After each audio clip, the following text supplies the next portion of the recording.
Bueno, buenas tardes. Vamos a iniciar la clase de hoy. La idea es que veamos un par de ejercicios y la idea es que participen ustedes. Son ejercicios relativamente simples, más bien conceptuales, así es que los vayamos conversando.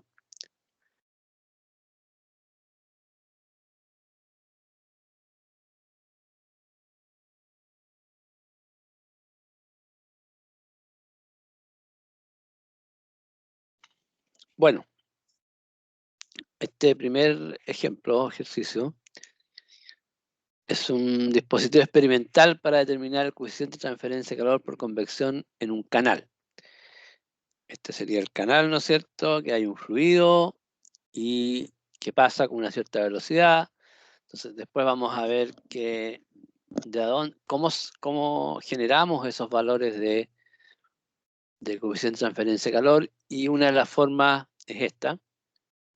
Entonces, hay un canal, el canal que se le inyecta entonces este bloque cilíndrico de acero y está bien aislado por fuera, de tal forma de que las pérdidas de calor sean principalmente hacia abajo o hacia arriba, digamos.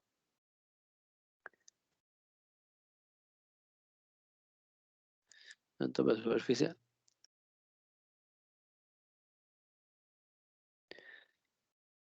Además dice que, bueno, son las condiciones ideales de despreciar la conducción con el bloque de acero, ya en la unión con el canal. Y por tanto se puede considerar que no hay transferencia de calor en la dirección radial del cilindro, ¿ya? O sea, toda la transferencia de calor es en la dirección axial. En el bloque de acero se instalan dos termocuplas en la posición T1 y T2 separadas por una distancia de 0,5 metros. El bloque de acero se calienta en la parte superior por medio externo. No se indica en la figura, pero de alguna manera se calienta y genera una diferencia de temperatura en el bloque, particularmente entre T1 y T2. Cuando se alcanza el régimen permanente, ¿no es cierto? Se genera un calor, se espera que se estabilice y se llega al régimen permanente y se miden las temperaturas. Entonces, en T1 se mide en 68,7 y en T2 se mide 60,4. Además, se mide la temperatura del fluido y la temperatura de la superficie del canal, obteniéndose la temperatura del fluido 24,6 y la temperatura de la superficie del canal 40,8. Recuerden que la temperatura de la superficie del canal o en general de la superficie se usa para calcular la transferencia de calor por radiación infrarroja. Entonces, la conductividad del acero es 60 watts metro Kelvin y la del fluido es 0,02 watts metro Kelvin. Estimar el coeficiente de transferencia de calor por convección para este caso. Considere todas las emisividades igual a 0,9. Entonces, ahí hay un H convectivo, que es el que queremos determinar en base a los datos de esta experiencia. Entonces, ¿cómo lo podemos hacer?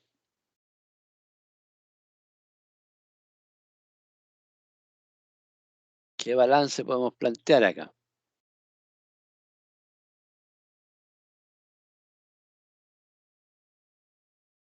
¿A alguien se le ocurre?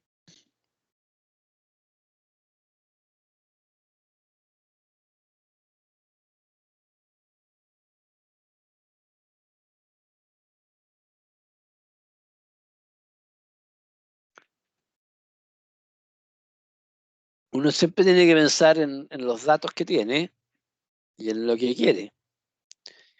Entonces, ¿cuál sería un balance? eh, ¿Cuál sería? Pensemos en un volumen de control que queramos generar donde por un lado aparezcan los datos y por el otro lado aparezcan la variable que queremos calcular, digamos.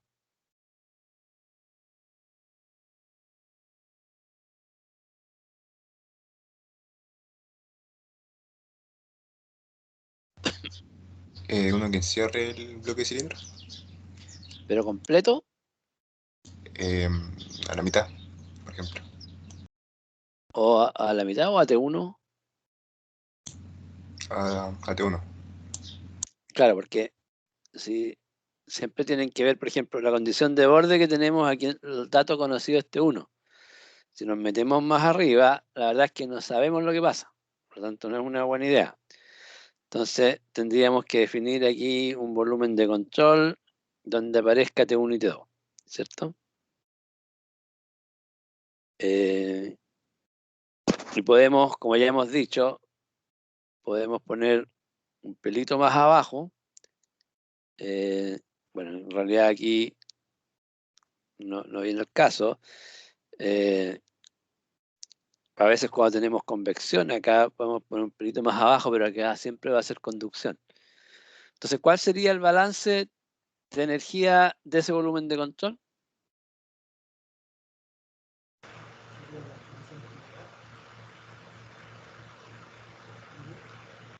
Así como términos de energía.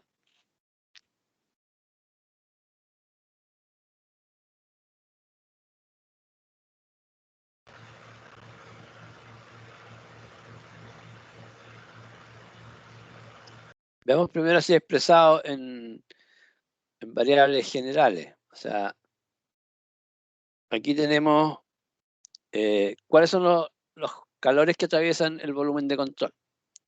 Entonces, ¿cuál es el calor que atraviesa esta parte? Por conducción. El Q de conducción, ¿cierto? Lo vamos a poner en mayúscula. Y en 2 por superficial, ¿o no? Correcto.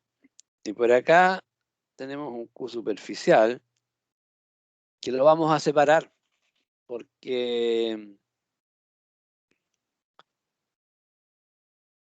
como las temperaturas no son iguales del fluido y la superficie, las trabajamos en forma separada.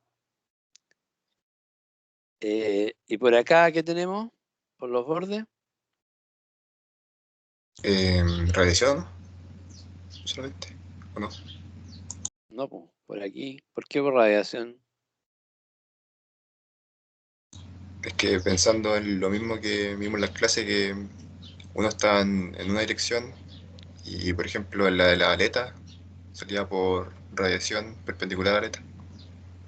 Ah, lo pasa, pero aquí la radiación, este es el volumen. Este es el volumen. Eh, y, o sea, con qué intercambia calor? Eventualmente va a intercambiar calor con el aislante. ¿Ya? Pero, como decimos, en alguna parte del enunciado se dice que eh, se tiene una muy buena aislación y por lo tanto se puede despreciar ese calor. Entonces, ese calor lo aproximamos a cero en realidad. Si ustedes quieren, en el fondo esa es la condición del enunciado. ¿Ya? Generalmente cuando uno aísla, podría decir ya, igual tengo una pérdida pero menor, y uno tendría que calcular el calor el calor acá, pero aquí explícitamente se indica que despreciar ese valor porque tiene una muy buena aislación respecto a la flujo de calor por el otro lado. Entonces quedaría como Q de convección más el Q de radiación. ¿Ya? Como las áreas son las mismas, es siempre esta área de esta sección. Lo puedo definir también como los calores en minúscula.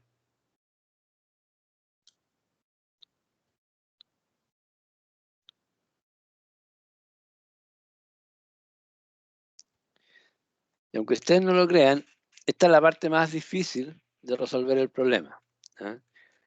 Eh, cuando, cuando yo lo hago, claro, todo es muy fácil. Pero cuando se enfrentan a un problema nuevo, la gracia es que se les ocurra. ¿Ya?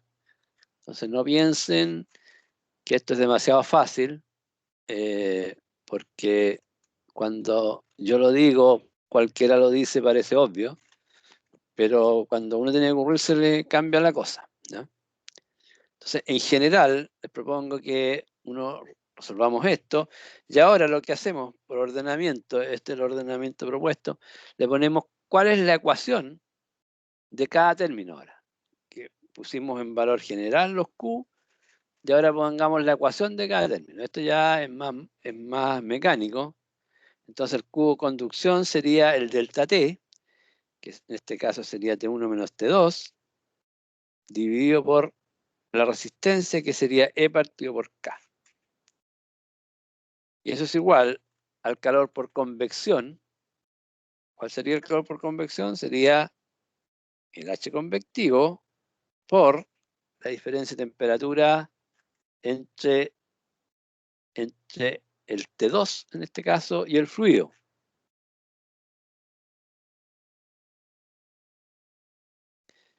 Y más el calor por radiación, ¿ya? Aquí no es necesario usar el HR, ¿ya? Porque generalmente el HR lo usamos cuando nos simplifica algo, pero aquí no nos simplifica nada, principalmente porque la temperatura del aire es distinta a la temperatura de las otras superficies. Por lo tanto, simplemente usamos esa formulación que dice la constante de von Boltzmann por la emisividad por T2 a la cuarta menos TSC a la cuarta. Y eso sería, ¿cierto? Y está casi listo. Tendríamos que hacer ahora, lo que andamos buscando es el H convectivo, por lo tanto, simplemente despejar el H convectivo. Profe, una consulta. ¿Sí? ¿En qué influye en que la temperatura del fluido sea diferente a la de la superficie del canal? Porque el, el Q superficial es igual, en este caso, bueno, hagámoslo aquí mismo. Si yo lo puedo escribir la radiación, espera, la convección es HC por T2 menos T fluido. Y la radiación, escrita de la otra forma, es HR por T2 menos TSC, o le llamamos TOS, ¿ya? En el caso, si TF fuera igual a TSC, nos quedaría que el QS es igual a HC más HR multiplicado por T2 menos TF o TSC, que sería lo mismo. Y ahí calculamos un HS, que es la suma de los dos. Pero aquí, como no podemos hacer eso, no tiene mucha gracia calcularlo en función del HR, porque no nos va a simplificar.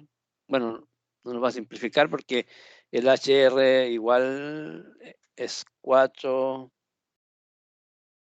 Tm al cubo por sigma por E.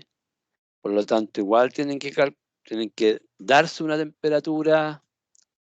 En este caso no es necesario dársela, pero tienen que calcular igual la temperatura. O sea, tienen que hacer un cálculo HR. Que en este caso da casi lo mismo, ¿no? Pero en otros casos es harta la diferencia en, en simplicidad, digamos, el ejercicio. Ahora ponemos los valores simplemente. Voy a pasar a la otra hoja, no son tan desordenado, en realidad lo tenía aquí, pero lo dibujé ya. Entonces, el T2, pongámosle, cuando trabajemos con temperaturas en Kelvin, mejor poner todo en Kelvin para no enredarse. Entonces, esto es 341.7 menos 333.4 dividido por E partido por K. El E era la separación entre las dos temperaturas, ¿no es cierto? Que era 0,5 metros. La conductividad dijimos que era 60. Es igual al H convectivo, que es lo que andamos buscando, por 333.4 menos 297.6 y más el calor por radiación, que es la constante en Stefan-Boltzmann en 5.67 por 10 a la menos 8, por 0,9, que es la emisividad, y por 333.4 elevado a la cuarta, menos 318.8 elevado a la cuarta. En este caso, en el caso de la radiación, sí o sí tienen que poner la temperatura en Kelvin. ¿Eh? En este caso daba lo mismo para la convección. Y para la conducción también da lo mismo, porque los delta T elevado a 1 da lo mismo que sean en Kelvin o en Celsius, porque la diferencia es una constante, que es 273, por lo tanto siempre se va a ir esa constante. Pero cuando están elevado a cuarto, no es lo mismo. Entonces, también les recomiendo que para evitar confusiones, cuando trabajen en Kelvin, trabajen toda la ecuación en Kelvin. Porque, insisto, esto podría haberlo puesto en grados Celsius, podría haberlo puesto en grados Celsius y me daba bien igual. Pero bueno, sí, como quieran, pero tengan cuidado con no equivocarse. Y de aquí calculamos el HC, entonces este es el HC, nos da 24.03. Watt partido por metro Kelvin o grados Celsius, aquí da lo mismo.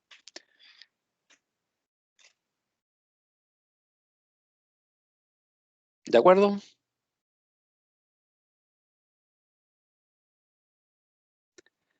Profe, ¿no es metro cuadrado? Tiene razón, perdón, metro cuadrado. Muchas gracias. Este es un problema que tiene mucho enunciado, pero en realidad es muy simple. Y bueno, hay que saber entender el enunciado un poco para explicar las cosas, pero por eso digo, insisto que lo principal aquí es plantear esa ecuación en general, y así lo hago cuando corrijo las pruebas. Ya también le doy más importancia a esa ecuación. Y esa es la ecuación que, bueno, estas dos en realidad, ¿eh? Más la primera. Sí. Esa es la ecuación que nos permite resolver. A veces tomamos un volumen de control que nos complica más y a veces tomamos un volumen de control que simplemente no nos permite resolver el problema. No siempre vamos a poder. Si yo tomo un volumen de control mal, no voy a poder. Si tomo un volumen de control, por ejemplo, no sé, acá o acá, ya ese es mi volumen de control. No voy a poder resolver el problema porque no tengo datos en la transferencia de calor aquí. Fíjense ustedes que yo aquí le puedo poner una resistencia eléctrica, por ejemplo, de lo mismo lo que le ponga. Pero al medir aquí y acá, eso es lo único que me interesa. Medir T1 y T2, y la verdad es que no tengo idea de lo que pasa por acá. Tampoco sé lo que vaya a perder si pongo una resistencia, lo que vaya a perder por arriba. Tampoco sé la potencia de la resistencia. No me interesa porque depende de dónde pongo los límites del sistema. Es que yo tengo que plantear las ecuaciones. Y si no las pongo ahí donde corresponde, no voy a poder resolver el problema. Profe, ¿Sí? y si la temperatura del fluido o la del canal fuera incógnita, tendríamos que hacer volumen de control. Es que yo no le puedo meter más incógnitas a eso. Si la incógnita fuera la temperatura del fluido, tendría que tener el H convectivo, ¿no? Porque no tengo, o sea, tendría que tener más datos. Con esos datos es la única opción. Si yo le quito un dato, si yo le quito la temperatura del fluido, lo dejo como incógnita, tengo que darle otro dato. No puedo descubrirlo así. A veces ese dato podría estar, no sé, de repente disfrazado, o sea, podría ser que tuvieran que calcular la temperatura del fluido a partir de la ganancia que tenga por abajo, no sé, los flujos de calor que se pierden, pero tendría que darle algo más. O sea, no puedo, ahí no hay otro volumen de control que me permita resolver. O sea, si no tengo el TF, sí o sí tengo que darle más datos.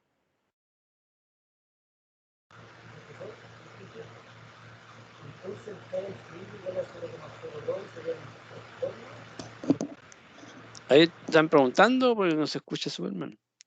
O es un ruido de fondo.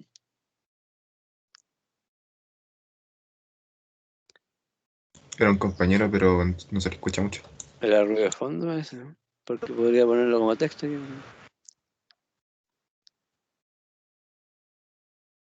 Bueno, mientras tanto vamos a hacer otro problema de cañería. Ese también es bien interesante. También parece complicado. El K del fluido es distractor, sí, efectivamente, es distractor. No servía para nada.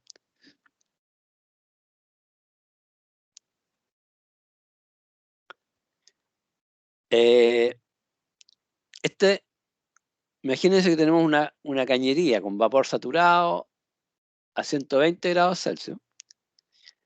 El H convectivo interior es 200. ¿Ya? La temperatura en el exterior y de las otras superficies en el exterior es igual a 10 grados Celsius. Y el H superficial exterior es igual a 20. El diámetro de la cañería dijimos que era 4 pulgadas. El espesor es despreciable. Generalmente los espesores de las cañerías, tanto de vista de la, de la, de la resistencia térmica como cuando son cañerías delgadas se pueden despreciar. Y lo que se pide es calcular la pérdida de calor por metro de cañería. Y también la vamos a calcular para 400 metros de cañería. Entonces, ¿cómo lo hacemos?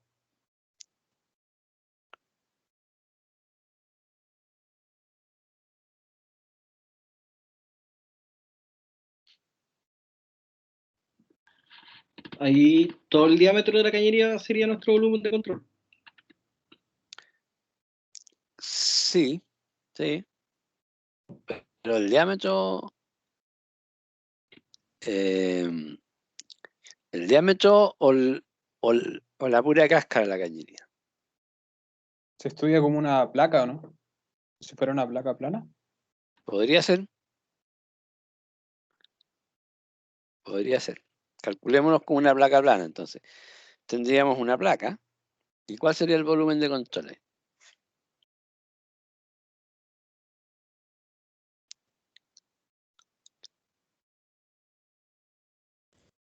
¿Sería la superficie y el entorno? ¿Ese sería el volumen de control?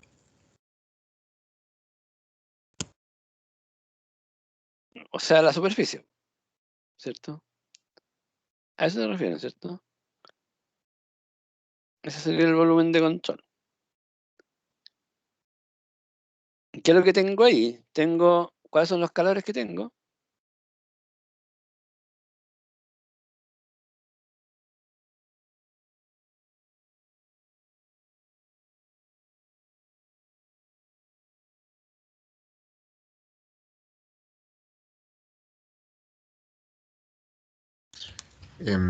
Si es que lo está tomando así, yo veo solamente que podría ser un superficial, pero solamente ese. Y si lo toma como si fuera como una cañería, un pedazo de una cañería, también habría por conducción. ¿No? Ya, pero aquí como está, tal como está aquí, sería Q superficial interior y Q superficial exterior, ¿no es cierto? Y se dan las condiciones porque, bueno, aquí en las cañerías, o sea, si queremos calcularlo como cañería también podríamos, pero al final es lo mismo. Aquí Q superficial interior y Q superficial exterior. Aquí en la cañería sabemos que este es Q, en realidad es Q convectivo nomás, ¿cierto? Porque no hay transferencia de calor por radiación entre la misma cañería porque tiene la misma temperatura. Entonces, es tan simple como eso. O podríamos usar el concepto de que vimos también, que aquí da lo mismo, que ¿se acuerdan que vimos que la diferencia, el Q es igual al delta T partido por la sumatoria de las resistencias? ¿Ya? Que al final da casi lo mismo, porque en vez de plantear la ecuación, planteamos directamente la ecuación que el Q es igual al delta T partido por la sumatoria de las resistencias. Y eso nos simplifica un poco. Entonces lo planteamos así, y tenemos que entonces el calor que se pierde es igual a T interior menos T exterior, partido por, ¿cuáles son las sumatorias de las resistencias? 1 partido por H convección interior, más, eventualmente, si hubiera alguna resistencia por conducción, tendríamos que ponerla, pero como estamos despreciando el espesor de la cañería, nos quedaría solamente la resistencia 1 partido por H superficial exterior. Y ese sería el calor. Si lo planteo en estas condiciones, o sea, sin usar el concepto de U, me quedaría lo mismo. Me quedaría que aquí el Q superficial interior me quedaría que T interior menos, bueno, ahí menos T de la superficie. Aquí tendríamos que definir una temperatura intermedia multiplicada por HI es igual a aquí sería HSE por TS menos T exterior.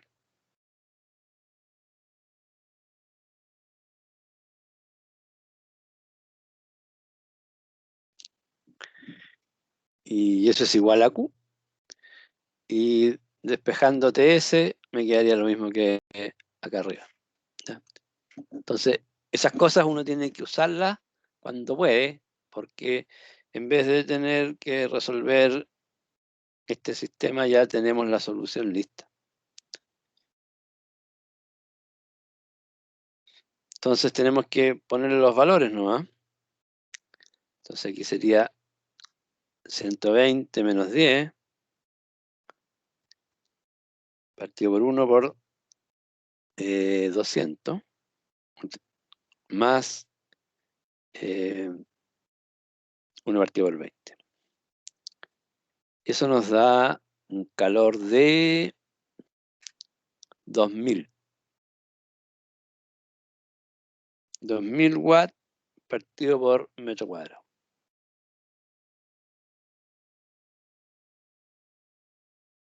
¿De acuerdo? Y si calculamos, esta parte la hago rápido porque son cálculos mecánicos. ¿Eh? Y el área sería pi por d por L. Eso es igual a pi por 0.106, que corresponde a las 4 pulgadas en metro. Por L, lo vamos a hacer por largo, por metro de cañería, y eso nos da 0.319 metros cuadrados, no, sí, por metro de cañería.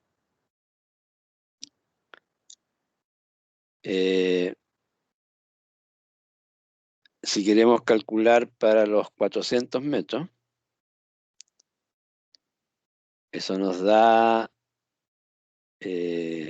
perdón, Primero calculamos para 1 metro de cañería. Los 2000, el Q sería entonces el Q grande, ahora sería 2000 por 0.319, y eso nos da, perdón, 0.319 nos da 638 watts partido por metro de cañería. Y por los 400 metros nos da 255 kilowatts.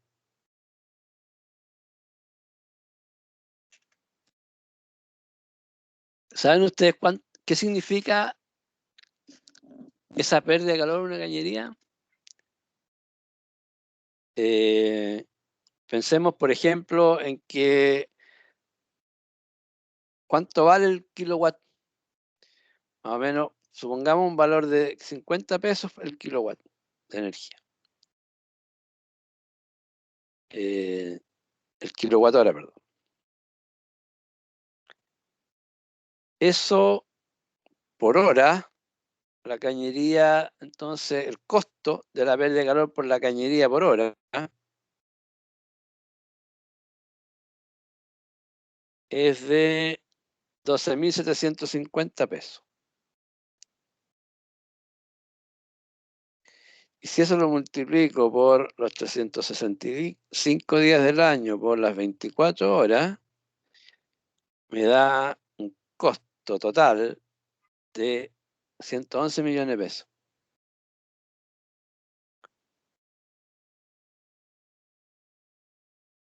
O sea, el costo de tener una cañería de vapor de esas características sin aislar es del orden de 111 millones de pesos. ¿Y por qué les comento esto? Porque mi primer trabajo, cuando yo me recibí, no había pega para los ingenieros mecánicos, no había pega para nadie. Y me fui a Chuqui y encontré una cañería, fui a hacer una visita como turista, y había una cañería en el trazado, digamos, que no estaba aislada. Tenía 400 metros, tenía 4 pulgadas, el mismo ejercicio que estamos haciendo ahora. Entonces yo le hice un informe a la ingeniería, al jefe de ingeniería, la cantidad de plata que se estaba perdiendo. Simplemente con los datos de terreno y con los 111 millones de pesos más o menos estimados. La cañería llevaba años sin aislar. Y antes que yo le entregara el informe al jefe de ingeniería, la cañería estaba aislada. O sea, lo que me demoré en 2 días y aislaron la cañería. Ese era el nivel de eficiencia energética que había en esa época. Nadie se preocupaba un poco de eso. Igual era harta plata. Bueno, después me contrataron ahí, estuve como 1 año y medio trabajando. Al final teníamos un grupo de 10 personas. Y en total, yo calculaba que en total lo que había gastado en ese grupo en 1 año había sido esa plata. Y todo el resto, o sea, todos los proyectos, digamos, todos los proyectos y toda la oficina de ingeniería se pagó con el ahorro de 1 año de esa cañería que estaba sin aislar. Así es que si no encuentran pega, uno tiene que hacérsela.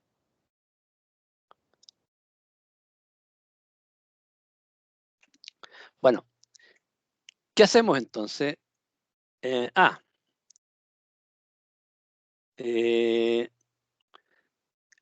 Otro problema del vapor es que cuando tiene muchas pérdidas, en realidad tiene muchas o pocas pérdidas, se va condensando parte del vapor.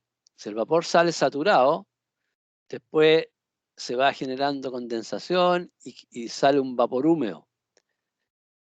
Y no queremos tener vapor húmedo en la red de cañería. Por lo tanto, ¿qué podemos hacer para que no se condense el vapor? ¿Qué se les ocurre? Bueno, ahí está un poco anunciado, pero veamos si lo entendemos y se nos ocurre.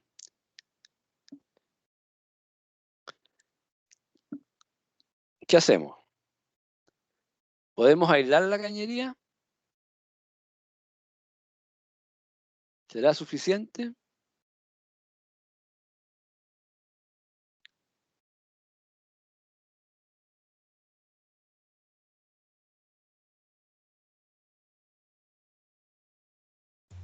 Es que si es que la isla no hay intercambio con el exterior de calor, ¿o no?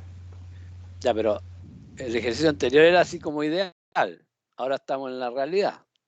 Y va a haber, o sea, va a haber menos intercambio, pero va a haber. Y cualquier enfriamiento que se produzca se va a producir condensación.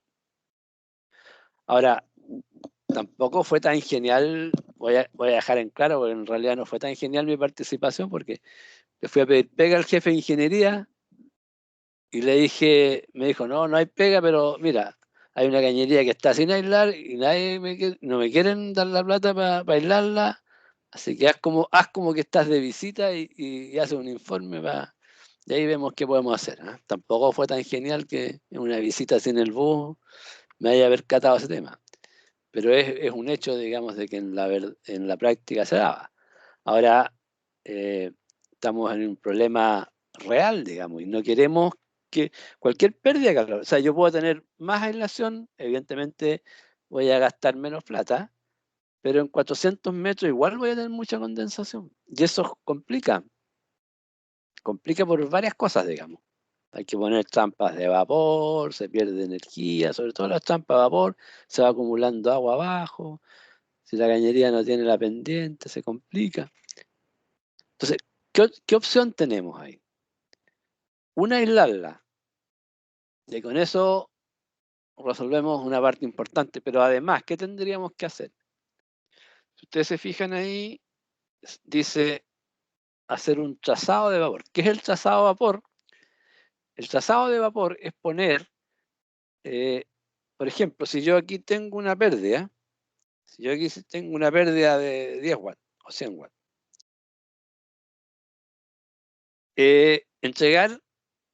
tener un sistema que me aporte esos 100 watts para que en el fondo no tenga pérdida de calor. Entonces, un trazado simple de vapor es, por ejemplo, para que lo entiendan bien, es poner una resistencia eléctrica. Si yo pongo la resistencia eléctrica, eh, entonces, si yo tengo 100 watts de pérdida, pongo una resistencia de 100 watts. Y con eso tengo cero pérdida. Ahí sí que tengo cero pérdida. Y para asegurarme puedo poner una resistencia de 101, de 110, con un margen de error. Entonces, ahí sí que no tengo pérdida.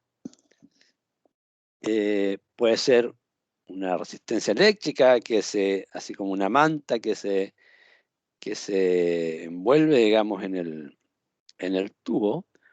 O puede ser, a veces un tubo de vapor, un tubo delgadito de vapor que se enrolla en la cañería. Y la pregunta es, ¿dónde poner el trazado de vapor? ¿Acá, afuera o adentro? ¿Qué dice? ¿Punto 1 o punto 2?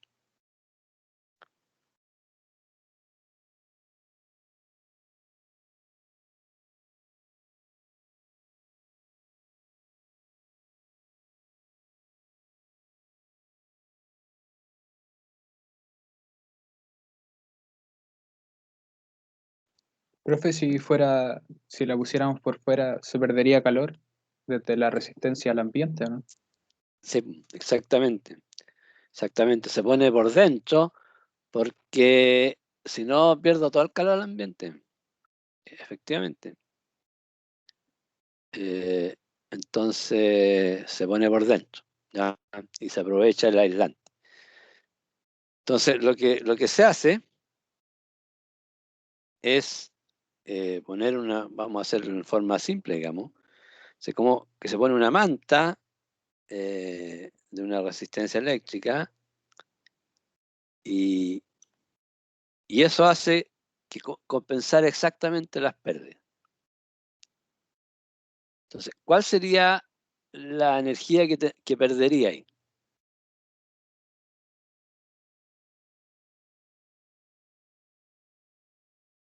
Sería la energía que yo pierdo desde aquí hacia afuera. Y en el caso límite, hacia adentro no pierdo nada, ¿ya? O pierdo muy poco. Porque el delta T, en el fondo lo que tengo que hacer aquí es que hacer como una segunda capa que tenga una temperatura de 120. ¿Ya? Como el delta T es 0, yo voy a tener solamente pérdida hacia afuera. Pero la pérdida ahora va a ser del sistema achazado, no del vapor saturado, por lo tanto el vapor saturado no se va a condensar. Ahora, ¿cómo se controla eso? No es tan difícil. Se controla con las potencias en realidad.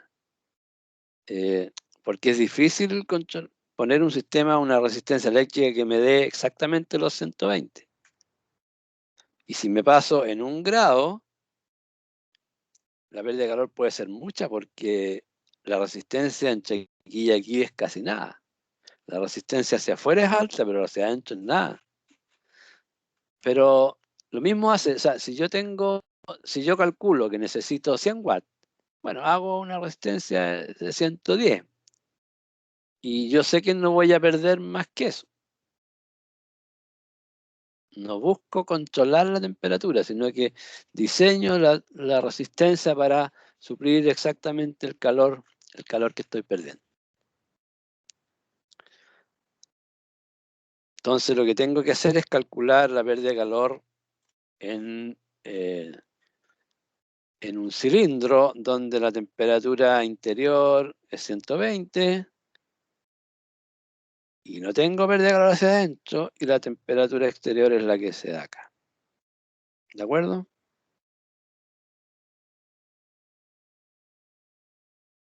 Y aquí planteamos de nuevo el mismo, que el Q es igual al delta T partido por la sumatoria de las resistencias.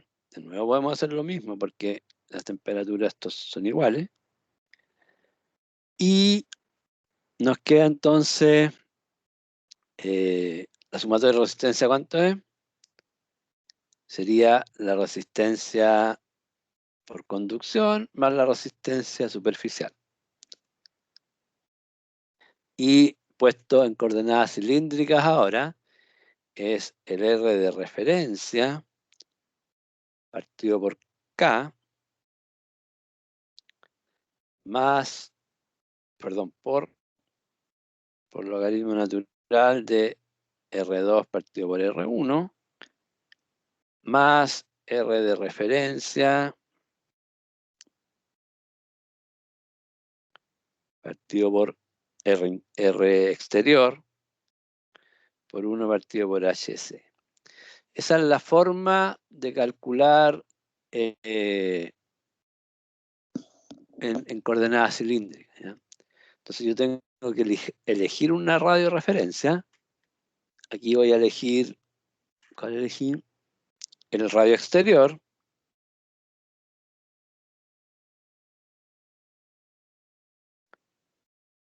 Entonces eso me queda igual a 1. Y me queda que la sumatoria de las resistencias es igual al radio de referencia, que es 0.1508 partido por 0.0508, que es el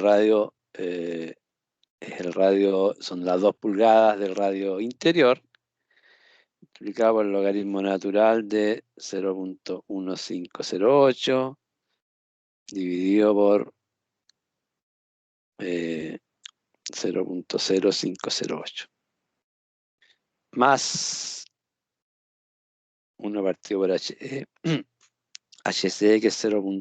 Perdón, sí, 0.05. Y con eso nos da una resistencia de 3.28. ¿De acuerdo? Yo insisto, ya pasamos la parte complicada, ahora es simplemente cálculo rápido para no perder tiempo. Y entonces tenemos que el Q sería 120 menos 10 dividido por los 3.28. Y eso es igual a 33,5 watts por metro cuadrado. Aquí sí hay que poner el área. Ahora el área es mayor. Como le pusimos un aislante, el área aumenta, ¿ya? Por lo tanto, los watts por metro cuadrado, si bien es cierto, bajó casi 20 veces, pero el área aumentó.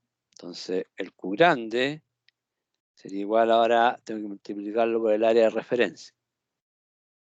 Y el área de referencia es, de nuevo, pi por d por L. Vamos a hacerlo por metro de cañería.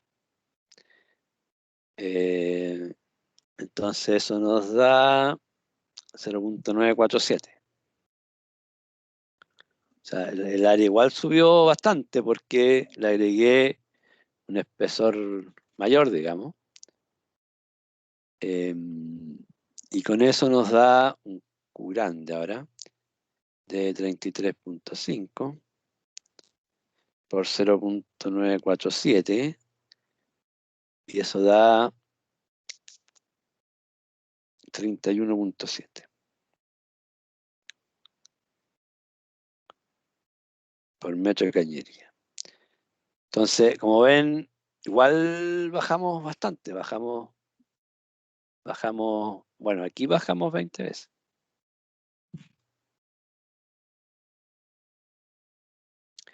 Y si calculan cuál es la pérdida al año aquí, son 5,6 millones.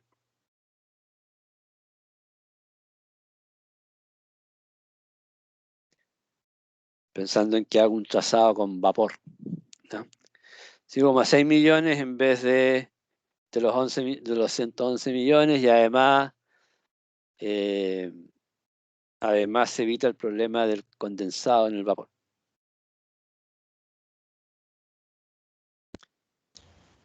Profe, ¿Sí? Es que no consideró el H por convección. ¿No se considera? ¿El interior? Sí. No, pues, porque los límites, ¿dónde puse el límite en el sistema? Yo puse el límite aquí, de aquí para afuera. Yo no puedo poner el límite del sistema acá, porque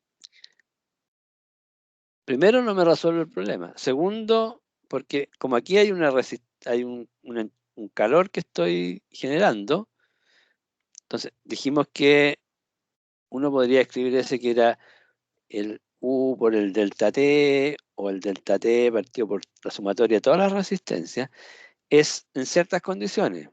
Y una de las condiciones que exige es que no existan generación de calor dentro de ese trayecto. Entonces, si yo hago el trayecto de aquí, aquí tengo una resistencia, pero aquí tengo una generación de calor. Entonces, ahí no puedo usar esa formulación, ¿ya? Es por eso que no se puede hacer. Pero además yo tomé desde aquí para afuera, ¿no? Como tengo la condición de borde, aquí conozco los 120, yo lo que dije que en rigor tendría que tener 120 grados para que solamente saliera calor hacia afuera. Entonces después, una vez que llego al valor, que digo que necesito, qué sé yo, 31 watts por metro de cañería, bueno, digo, le aumento un poco como medida de seguridad, digamos, y pongo, qué sé yo, 35 watts por metro de cañería, un intercambiador, un sistema que me permita generar eso, y con eso lo resuelvo. Y no hay nada que controlar ahí. Y voy a perder un poco más que va a calentar el vapor, pero bueno, al final va a ir a calentar el vapor también. No se va a producir condensado.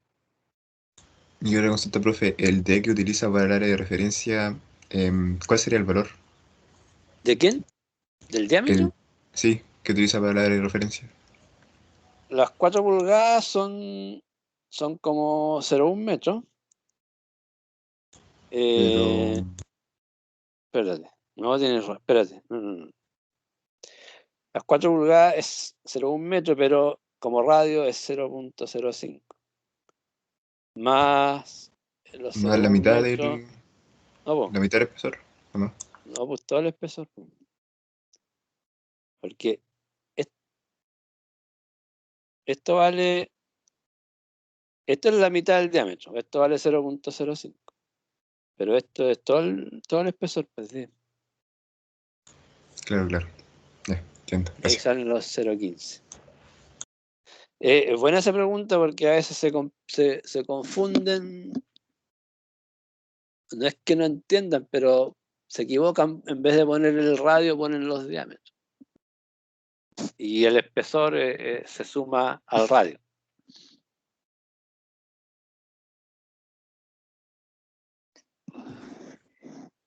¿Alguna otra cosa? Profe, tengo una consulta en la suma de la resistencia. En Sí. el logaritmo natural del radio 2 partido del radio 1, ¿no debería ir relacionado con el K del el aislante?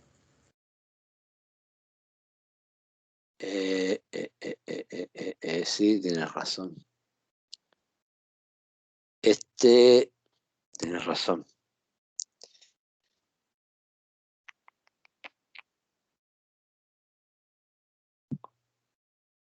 En realidad hay un error aquí, pero bueno, este es el K.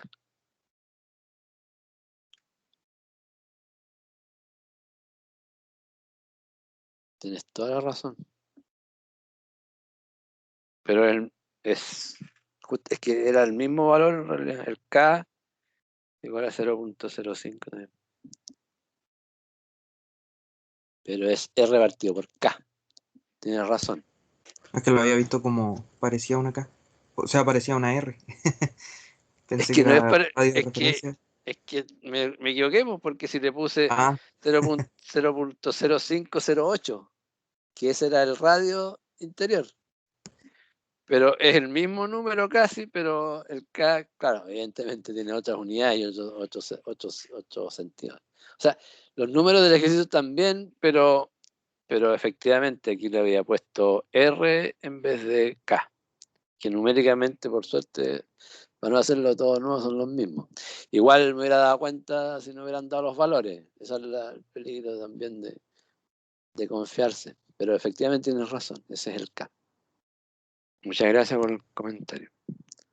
y otra consulta, profe. ¿Qué pasa si yo hubiese tomado no el radio exterior como el radio de referencia, sino que el radio interior? Habría dado lo mismo. O ¿Da lo sea, mismo? los Q minúscula cambian, pero Ya. los Q mayúscula te dan lo mismo. Porque al final el resultado del Q mayúscula queda como en watt metro, ¿cierto?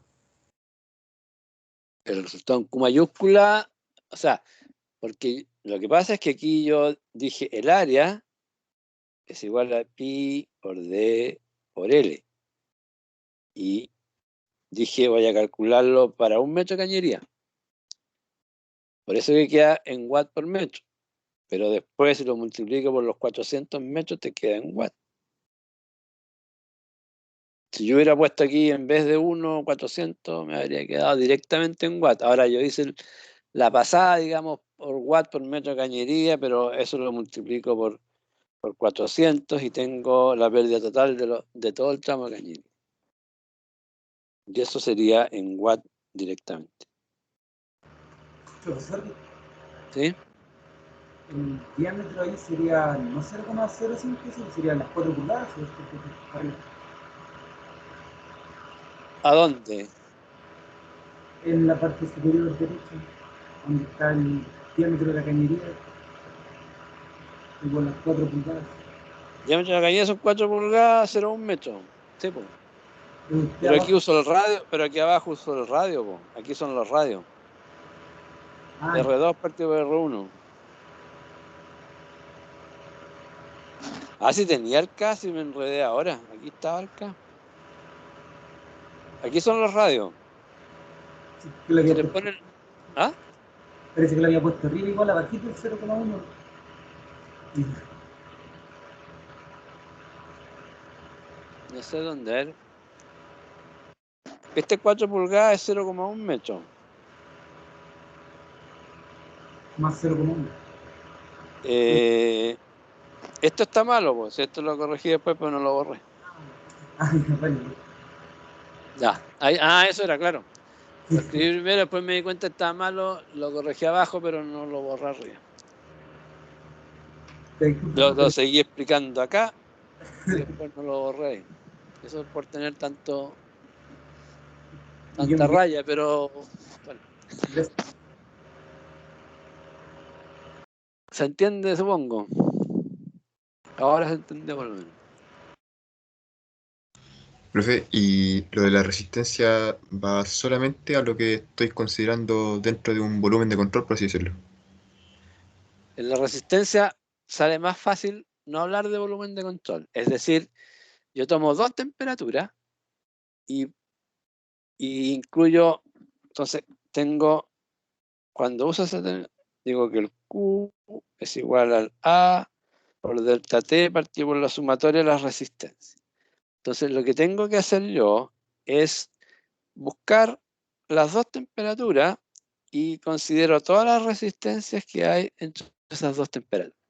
Siempre que se cumplan las condiciones que tienen que ver en la materia, pero que no tenga fuentes de calor internas, como en el caso de la resistencia, que pueda definir un coeficiente superficial, que esté en régimen permanente. Hay varias restricciones ahí, que son las restricciones porque, si se acuerdan, esto se obtiene de resolver un sistema de ecuaciones, donde uno hace el balance entre aquí y aquí, el balance entre aquí y aquí, el balance entre acá y acá, y después resuelve el sistema de ecuaciones y da eso.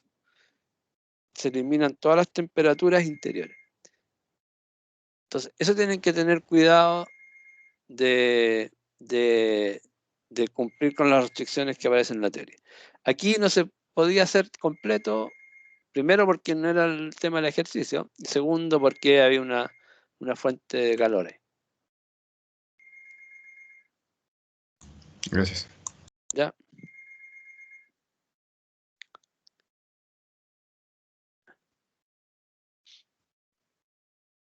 ¿Alguna otra cosa?